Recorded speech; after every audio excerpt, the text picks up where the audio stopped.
Good day, all of you. John Henderson, Pierre, the Beverage Ramble, back again with you. Another beverage edition today. We're looking at Patagonia Cerveza, 5.4% ABV. This is by Case Plant a Tree, brewed in the U.S. for a fresher beer. This is part of the Anheuser-Busch family. AB-InBev.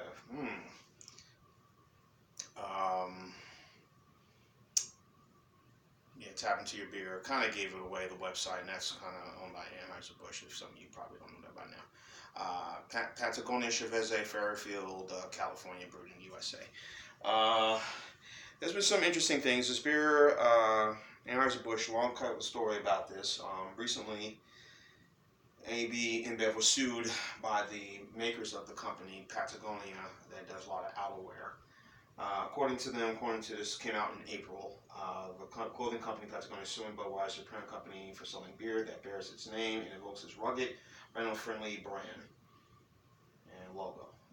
They're going to put the advertisement of, plant a tree and all that stuff, environment, trying to do our job for our, help the environment, as they say. It's a clothing company, trademark infringement, copying the brand's name and aesthetic on its beer. Selling the brew in its own Patagonia branded apparel at pop-up stores at ski resorts, which Patagonia clothing territory, the company said in the lawsuit. Also, the beer also has environmental focus. They take issue with that because they feel that it's all a bunch of garbage, tree positive mission, which they think is not really legit. Anheuser-Busch countersues says that they've had the name of this beer going back since 2012, and they trademarked the name, and then by 2018 they were going to go ahead and start selling the beer, according to the site.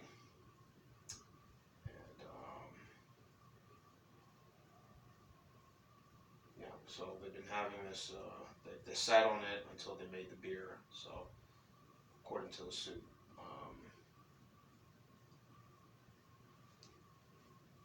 A bunch of other stuff about this. So they're being sued by the company.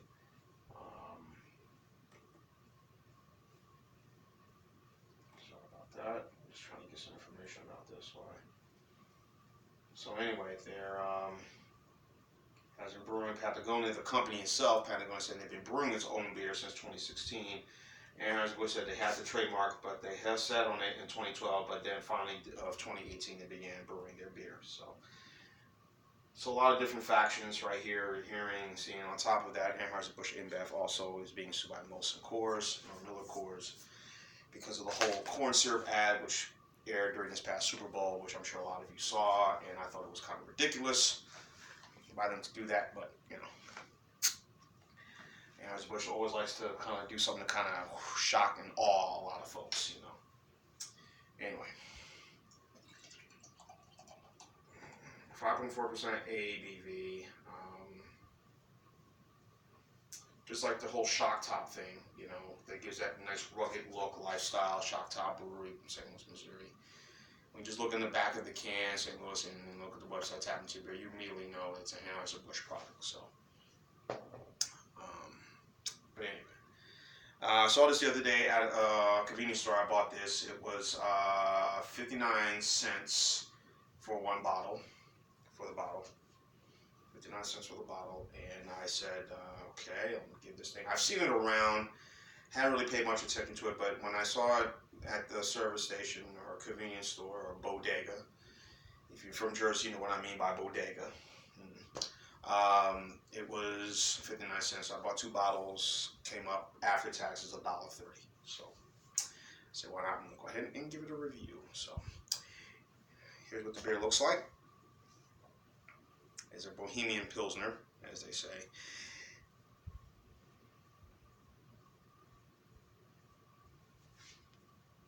Too bad. Nice, you can see. Getting that sweetness. There's scent right there immediately from this.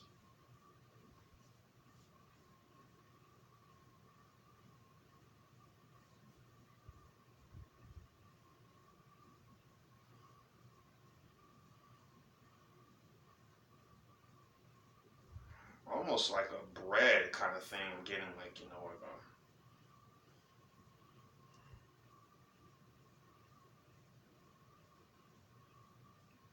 a lot of very sort of cereal, like a cornflakes or Kellogg's Frosted Flakes type of scent.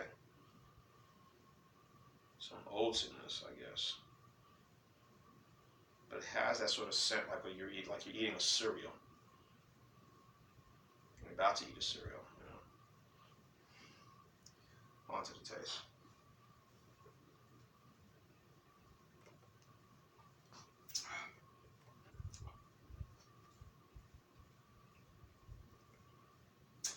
Yeah, so the suit came out in April when they decided to sue them.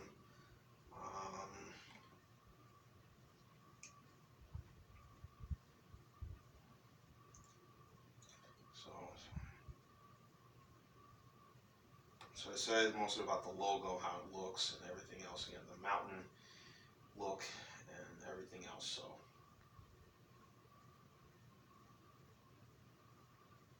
and again, the company Patagonia does have its own beer line. They have a winter beer, and they have a one called Long Root. That's the name of their beer. There's a wit beer, winter beer, a wheat beer, and a pale ale that they do. So,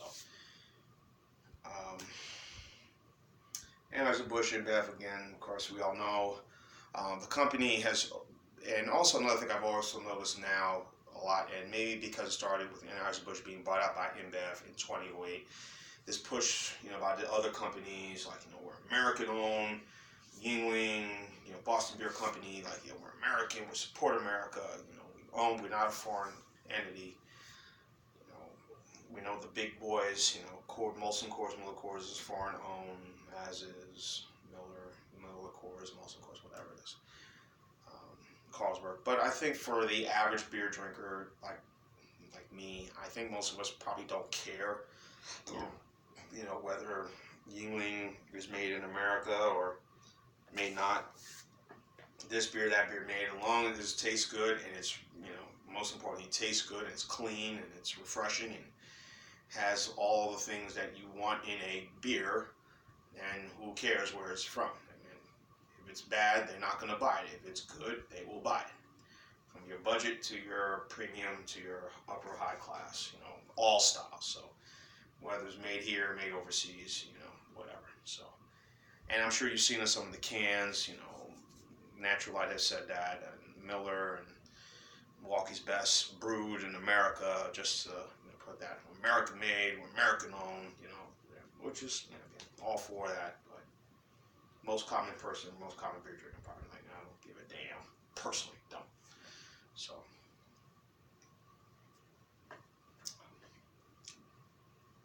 clean, crisp. Other Pilsner you probably could say, well, more well-known come to mind, Miller Lite, which I don't think it's a Pilsner in my opinion, but it is, like most light beers are a Pilsner, but this is a bit strong. I think the wheat, that sort of heavy malt, heavy oats, kind of that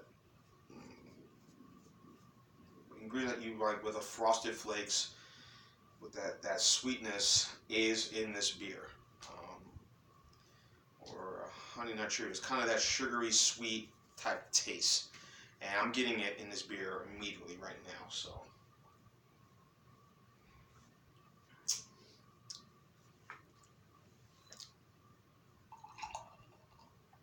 My little wine glass, as you can see here, so.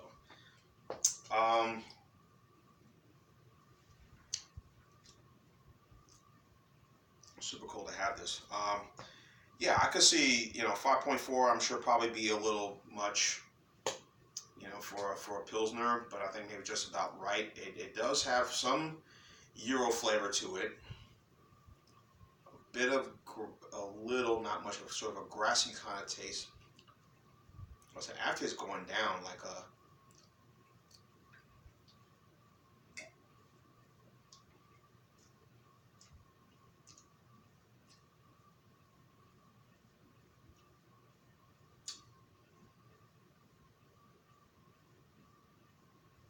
There's a bit of an aftertaste to it that a little bitter, but I mean it's okay. Not overly bitter, but a little bitter. But overall, all right. You know. Yeah, $2.99. They're selling for a 12 pack for this. I mean, a 6 pack for this. I'm like, wow, you know, interesting. But I don't know. We'll see how this lawsuit works out with them. I'm sure meeting of the minds will come together and they'll try to work something out. And who knows, maybe the beer that Patagonia that they put out, the apparel company, might get under the AB-InBev umbrella. We know Anheuser-Busch InBev has bought out a lot of craft breweries, so anything is possible. You know, meeting of the minds, you wheel and deal, make deals, things happen. You know, it always does. So I won't go on and on past my time.